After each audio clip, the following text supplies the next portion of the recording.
Bendiciones, amados hermanos, creyentes, no creyentes, público en general, que está viendo este vídeo a través de Facebook, WhatsApp, YouTube, redes sociales. Os saluda vuestro hermano hondureño David Santiago, de la Iglesia Ministerio Apostólico Oasis de Bendición, de los apóstoles Leandro González y profeta Yolanda González, situado en la calle Periodista Badía número 21 de la localidad de Foyos, Valencia, en España, declarando una España tierra bendita, una España tierra de Dios. Hoy vamos a hablar de varios temas en un mismo vídeo. Vamos a empezar por el tema del Espíritu Santo, que es otro consolador, una palabra de poder, una palabra de gloria. En los capítulos de Juan del 14 al 16 encontramos a Jesús poco antes de su detención por los judíos, dando instrucciones de última hora y consuelo a sus discípulos. Él ya no iba a estar con ellos. Ellos en efecto le verían otra vez después de su resurrección, pero solo temporalmente hasta la ascensión a su Padre. El hecho de que Jesús fuera el Padre significaría que ellos se quedarían solos, excepto si Él enviaba un reemplazo, otro que los sustituyera. Exceptuando que Él vendría a ellos en otra forma, por decirlo así. Y como veremos, esto es exactamente lo que pasó. Jesús, aunque ya no esté presente físicamente, está presente mucho más que antes. ¿Cómo? Mediante el Consolador, el Espíritu Santo. Este Consolador realmente sustituye a Jesús haciendo lo que Él haría si estuviera físicamente presente con cada uno de sus discípulos. Al hablar de discípulos, no me refiero aquí solo a los discípulos que estuvieron presentes esa noche en el jardín de Getsemaní, más que a ellos me refiero a nosotros. Ninguno de nosotros ha conocido a Jesús en persona, en carne y hueso, como le conocieron los discípulos. Sin embargo, gracias al Consolador, el Espíritu Santo, no estamos abandonados sin Él. Dice en Juan 14, 15 y 18, nos dice: si me amáis, guardad mis mandamientos. Y yo rogaré al Padre, y os dará otro Consolador, para que esté con vosotros para siempre, el Espíritu de verdad, a cual el mundo no puede recibir, porque no lo ve ni lo conoce. Pero vosotros lo conocéis porque vive con vosotros y estará en vosotros. Aquí Jesucristo habla sobre el Espíritu Santo y lo describe como otro Consolador. Aunque Jesús se marchaba, Él realmente nos lo dejaba solos. Él enviaría a otro Consolador, es decir, a alguien que los sustituiría, alguien que haría todo lo que Él hacía cuando estaba con ellos. Pudiéramos hablar de un reemplazo por su ausencia física. Aunque Él ya no estaría presente físicamente con ellos, estaría presente espiritualmente mediante el Consolador. En otras palabras, tener el Espíritu Santo es absolutamente como tener a Jesús. Y el Espíritu Santo hace para aquellos que siguen a Jesús lo que Jesús hizo para sus discípulos cuando Él estuvo presente físicamente. Es decir, los enseña, los guía, los reprende, los consuela. Por eso es llamado otro Consolador. El primer Consolador era Jesús en su presencia física. Solo unos días después de la ascensión de Jesús, el Espíritu Santo, el segundo Consolador, otro Consolador, el sustituto de Jesús, el primer Consolador, vino. Como Barnes dice en su comentario bíblico, Jesús había sido para ellos un consejero, un guía, un amigo, mientras Él estaba con ellos. Él los había instruido, había cargado con sus prejuicios e ignorancia, y les había dado consuelo en tiempos de desaliento. Pero Él estaba a punto de abandonarlos ahora. Debía ser dado el otro Consolador como una compensación por su ausencia o para realizar las funciones que Él habría hecho si hubiera permanecido personalmente con ellos. Y de esto podemos aprender en parte lo que es la función del Espíritu. Su función es la de proveer a todos los cristianos la instrucción y consuelo que daría la presencia personal de Jesús. Eso lo dice el señor Albert Barnes en el libro Notes of the Bible, on the Bible, notas en la Biblia. Por lo tanto, querido hermano y hermana en Cristo, no estamos abandonados. Jesús no está en algún sitio lejos de nosotros. Él está muy cerca de nosotros. Jesús, mediante el Consolador, que es el Espíritu Santo, está en nosotros, como nos dice en Colosenses capítulo 1, versículo 26 al 27. El misterio que había estado oculto desde los siglos y edades, pero que ahora ha sido manifestado a sus santos. A ellos Dios quiso dar a conocer las riquezas de la gloria de este misterio entre los gentiles, que es Cristo en vosotros, esperanza de gloria. Te puedo decir una cosa, querido hermano y hermana, y es que Cristo está en usted. El Consolador está en usted. ¿Y por qué está el Consolador ahí? Para hacer todo lo que Cristo haría si Él estuviera presente físicamente. Aquí está el ministerio del Espíritu Santo, según los describió Jesús. Y vamos a leer varios versículos de Juan, empezando por el 14:26 de Juan. Pero el Consolador, el Espíritu Santo, a quien el Padre enviaría en mi nombre, Él os enseñará todas las cosas y os recordará todo lo que yo os he dicho. En Juan 15:26 dice: pero cuando venga el Consolador, a quien yo os enviaré del Padre, el Espíritu de verdad, el cual procede del Padre, Él dará testimonio acerca de mí. En Juan 16:7 dice: pero yo os digo la verdad, os conviene que yo me vaya, porque si no me voy, el Consolador no vendrá a vosotros, pero si me voy, os lo enviaré. Tener el Espíritu Santo es más beneficioso para nosotros que si Jesús se quedara físicamente en la tierra. En Juan 16:8-15 dice: y cuando Él venga, convencerá al mundo de pecado, de justicia y de juicio. De pecado por cuanto no creen en mí, de justicia por cuanto voy al Padre, y no me veréis más, y de juicio por cuanto el príncipe de este mundo ha sido ya juzgado. Aún tengo muchas cosas que deciros, pero ahora no las podéis sobrellevar. Pero cuando venga el Espíritu de verdad, Él os guiará a toda la verdad, porque no hablará por su propia cuenta, sino que hablará todo lo que oiga y os hará saber las cosas que habrán de venir. Él me glorificará, porque tomará de lo mío y os lo hará saber. Todo lo que tiene el Padre es mío. Por eso dije que tomara de lo mío y os lo hará saber. Este es el maravilloso ministerio y la maravillosa realidad del Espíritu Santo. Muchas personas realmente no creen en un Espíritu Santo que está trabajando en la vida de los discípulos. Por lo tanto, ellos aseguran fundamentalmente que nos hemos quedado huérfanos, solo con nuestras mentes tratando de entender cómo vivir para Él. Pero tal y como dijo Jesús, no nos quedaremos huérfanos. El Espíritu Santo lo sustituye siendo otro consolador, o sea, un consolador en el lugar de Jesús, el primer consolador. Otros atribuyen cosas al Espíritu Santo que nunca vemos a Jesús hacer y que no tienen ningún respaldo en las Sagradas Escrituras. ¿En verdad son estas cosas hechas por el Espíritu Santo? La respuesta es no. Lo que el Espíritu Santo hace siempre está en línea con la palabra de Dios. Si algo no está en línea con la palabra, entonces no es hecho por el Espíritu Santo. Para culminar este vídeo, para culminar este estudio, este tema, Jesús al ir a su Padre no nos dejó solos. Él nos envió un reemplazo que hace lo que Jesús haría si Él físicamente estuviera presente con cada uno de nosotros. Este sustituto es el Espíritu Santo, y su misión es, entre otras, la de enseñar y recordarnos lo que Él nos ha dicho. Eso dice en Juan 14:26. Instruir y guiar, eso lo dice en Hechos 16, del 6 al 10. Y fortalecer, eso lo dice en Hechos 9:31. No es un espíritu de cobardía, sino de poder, de amor y de dominio propio. Eso lo dice en 2 de Timoteo 1:7. Este es el maravilloso regalo que el Padre, debido a su amor, dio a aquellos que creen en su Hijo y en la resurrección de los muertos. En Romanos 5:5 dice: el amor de Dios ha sido derramado en nuestros corazones por el Espíritu Santo que nos fue dado. Así es. Dios ha preparado también, para todo aquel que cree, nos ha preparado unas buenas obras. En Justificación y Biblia vemos que somos justificados sin ninguna obra. Como ahí vimos, las buenas obras no fueron ni se pretendía que fueran los medios por los cuales alguien pudiera ser salvo o se volviera justo. El medio para nuestra salvación y justificación es la obra de nuestro Señor Jesucristo. Él hizo todo lo necesario para nuestra salvación. Ahora, esto de ninguna manera significa que Dios no quiere que hagamos buenas obras o que a Él le sean indiferentes. De lo contrario, Él ya ha preparado las buenas obras para nosotros. En Efesios 2:10 dice: porque somos hechura suya, creados en Cristo Jesús para buenas obras, las cuales Dios preparó de antemano para que anduviésemos en ellas. Dios ya ha preparado las obras que tiene para nosotros y lo hizo con el propósito de que caminemos en ellas. Por lo tanto, no somos nosotros los que preparamos las buenas obras, sino Dios quien ya las ha preparado para nosotros.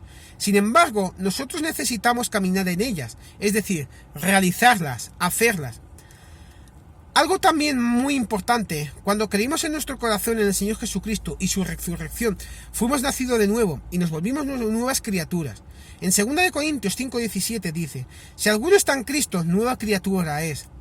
Aunque no fuimos salvos por obras, siendo nuevas criaturas, para los cuales fuimos creados, hechos para las buenas obras que Dios ha preparado para nosotros. Observa este creados para, marcado en Efesios 2:10, o el para. Las mismas palabras usaríamos para decir, por ejemplo, un carro está hecho para viajar, un teléfono está hecho para hacer llamadas, un radio está hecho para recibir señales de radio.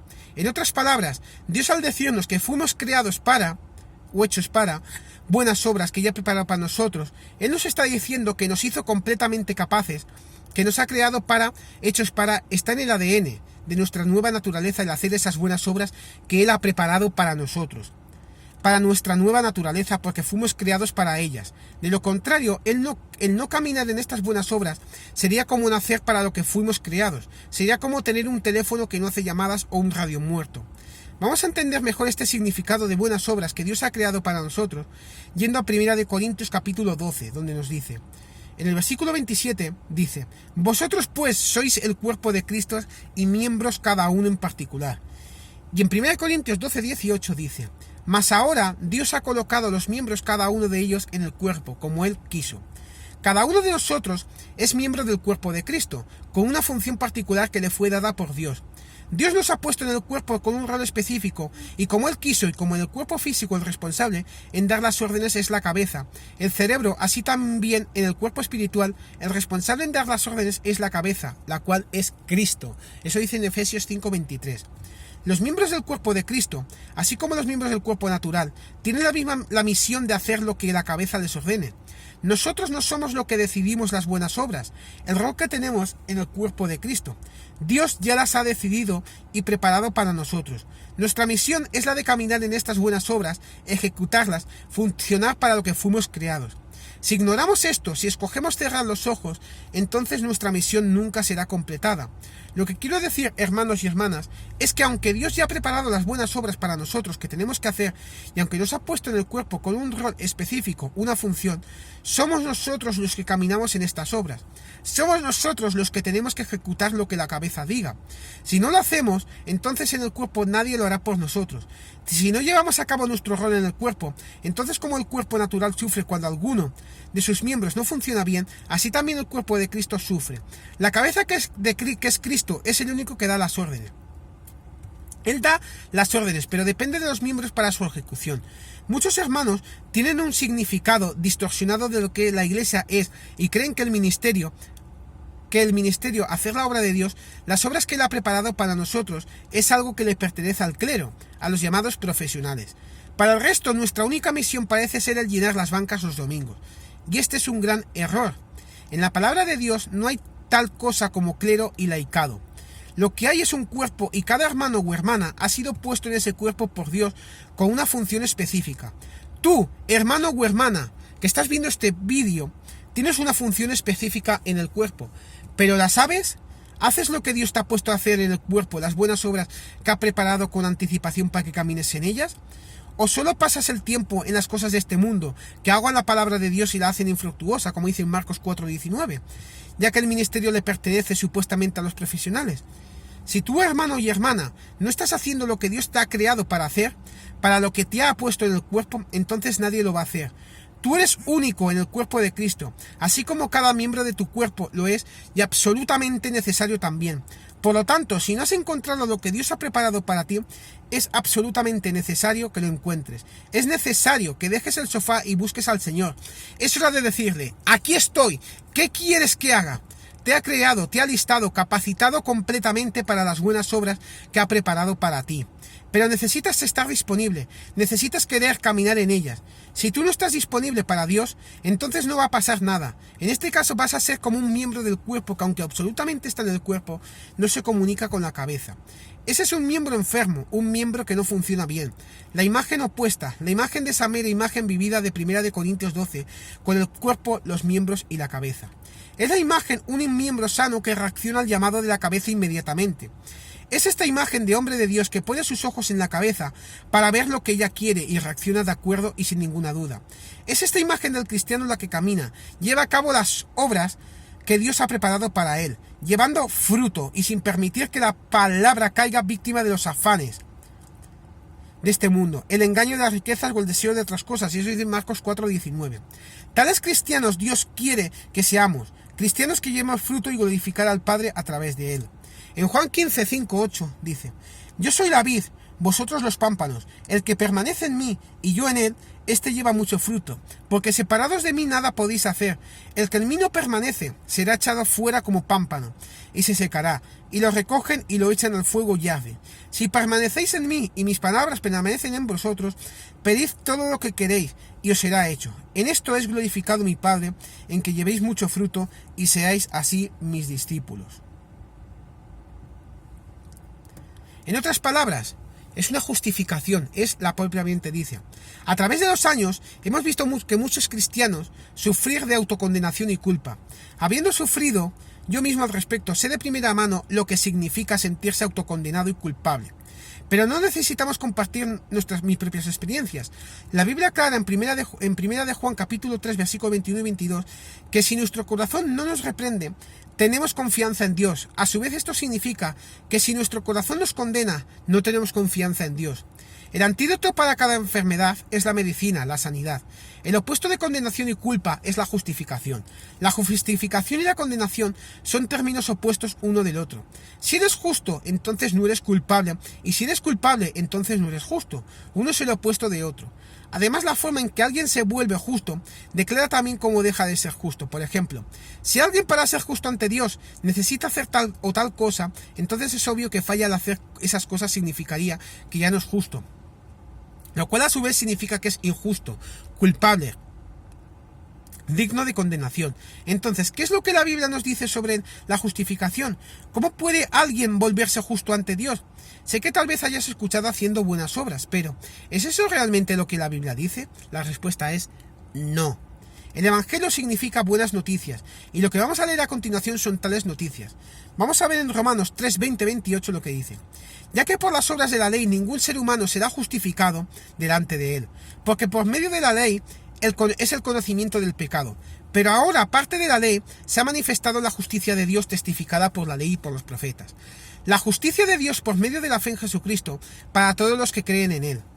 Porque no hay diferencia por cuantos todos pecaron y están destituidos de la gloria de Dios, siendo justificados gratuitamente por su gracia, mediante la redención que es en Cristo Jesús, a quien Dios puso como propiación por medio de la fe en su sangre, para manifestar su justicia a causa de haber pasado por alto en su paciencia los pecados pasados con la mira de manifestar en este tiempo su justicia, a fin de que Él sea el justo y el que justifica al que es de la fe de Jesús. ¿Dónde pues está la jactancia? Queda excluida. ¿Por cuál ley? ¿Por la de las obras? No, sino por la ley de la fe. Concluimos pues que el hombre es justificado por fe sin las obras de la ley. Este pasaje, junto con muchos otros del Nuevo Testamento, son realmente revolucionarios.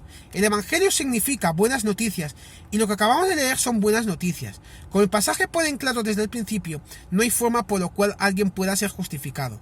Esto es volverse justo mediante obra de la ley mosaica, incluyendo los 10 mandamientos, ya que ellos también son parte de esa ley. Como la Biblia pone en claro hacer buenas obras, incluso guardando todos los 10 mandamientos, por ejemplo, aunque la ley era mucho más que eso, no te puede hacer justo ante Dios. Esto no se refiere a que hacer buenas obras sea algo malo, sino porque las buenas obras nunca fueron suficientes y nunca se pretendió que el hacerlas nos hiciera justos ante Él. No podemos ser justos ante Dios. Si tu justificación está basada en tus obras, entonces esa no es justificación.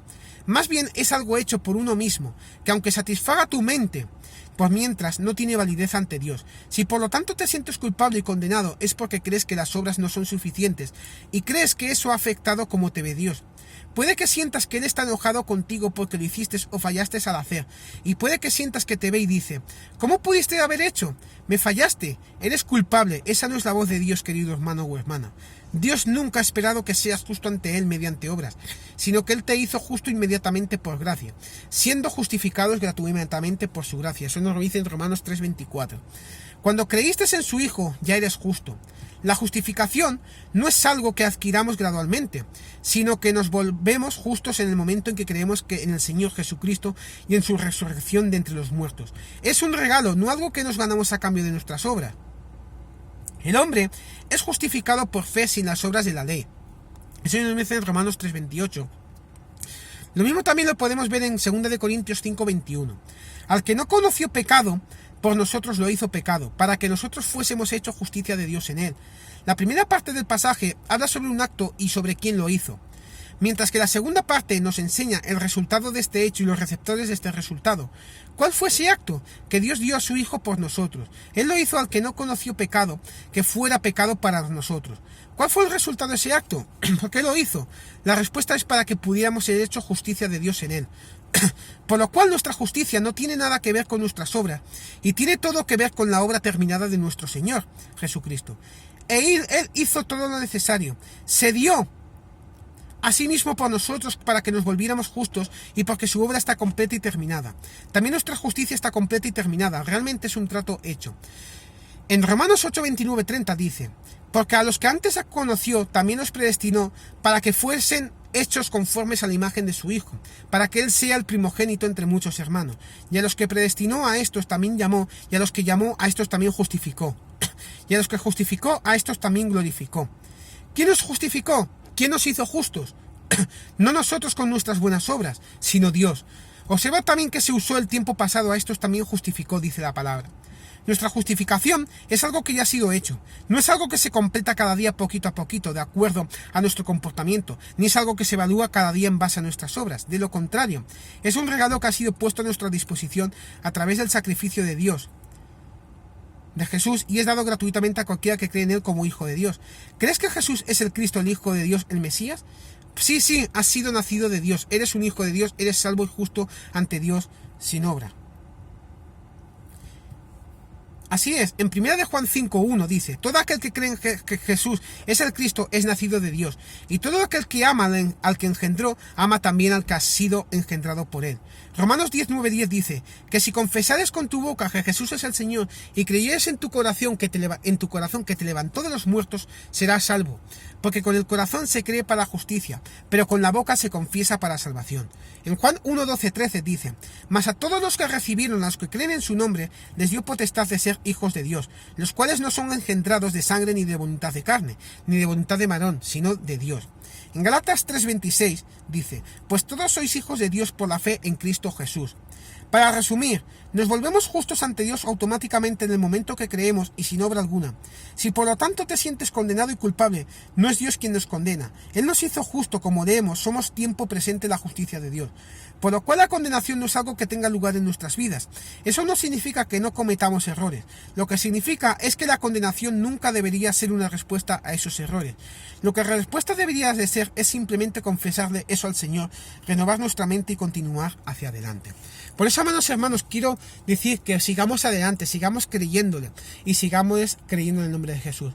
Un saludo para mi pastor y apóstol Leandro González, allí en Nicaragua. Te da palabra y te da una nube de ángeles protegiendo allí donde estás. Un saludo para mi pastor y profeta Yolanda González, allí también en Nicaragua donde se encuentra.